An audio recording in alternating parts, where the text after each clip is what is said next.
The government will tighten eligibility criteria for Whitehall internships as part of a broader push to make the civil service more representative of the working classes. Minister responsible for civil service reform, Pat McFadden, says that Whitehall needs to reflect the broader community. So should Whitehall internships be limited to working class students? Well, we're joined by the Director of Research at the Policy Exchange think tank and a former senior civil servant himself, Iain Mansfield. Iain, thanks so much for joining us. This is a pretty radical policy from the government. So, I wonder if we've got the most distressing thing is that it's not.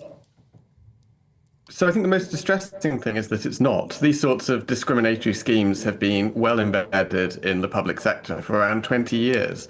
So back in 2006, when I joined the civil service, the internship scheme at the time, the only internship scheme, was only for ethnic minority candidates. Right now, MI6 runs a scheme that is only for ethnic minority candidates or those from working class backgrounds. So this latest move is just another example in the long trend of rejecting meritocracy in favour of social engineering. So basically, their definition of working class is what your parents did when you were 14 years old. Am I getting that right? Yeah, that's correct, as I understand it. Right. What does this actually then mean? I mean, I would have thought that the best way to do hiring for internships is, as many reputable organisations do, CV blind. You know, you turn up, if you're good, you do a piece of work, if it's great, you come in. I don't care who your parents are, I don't care where you've come from. But this is strange, because if your parents happen to have gone to university or have made something of themselves, you're going to be excluded. Yep, well, absolutely. You could have someone who was a police officer, perhaps, who had gone to university in a certain role, done well, maybe left school quite early, worked their way up, developed themselves, and yet because of where they were when you were 14 and someone else who might have then struck rich later on in life.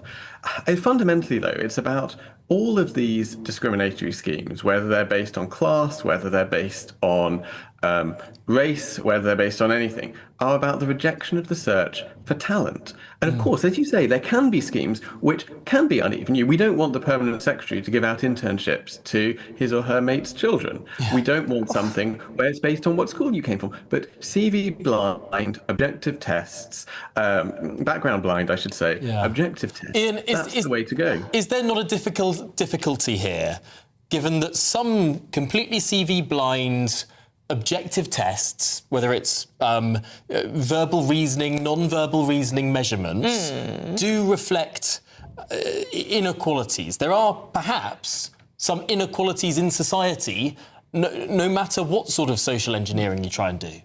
So, of course, there's inequalities in society, and what we should do, which is what, for example, the last government did, is invest in our schools, invest in libraries to give every child the opportunity to fill their potential. But when it comes to an employer, particularly an employer whose job is to help run the country, their job isn't to do some sort of social engineering exercise. It's to get the best people in so that they can make the best decisions to run our hospitals, run our schools, sort out crime, manage our taxes, and do all the rest of it. Now, if we do have worries, for example, you might have a worry that there are some people from poor backgrounds who might not be able to afford to take up an internship in London. So maybe you could give them a bursary for travel costs, but still only appoint the best on merit. There are things that the government could do here without this rejection of meritocracy. I mean, on one level, good old-fashioned class war is better than wokery, because at least you know where you stand. But meritocracy is better than Iain, finally, we are running out of time, unfortunately, but isn't the bottom line here, we just need less civil servants in general, to be honest with you? It's an expensive blob. Yeah, well, it's certainly true. So the number of civil servants has risen by over 20% since 2016.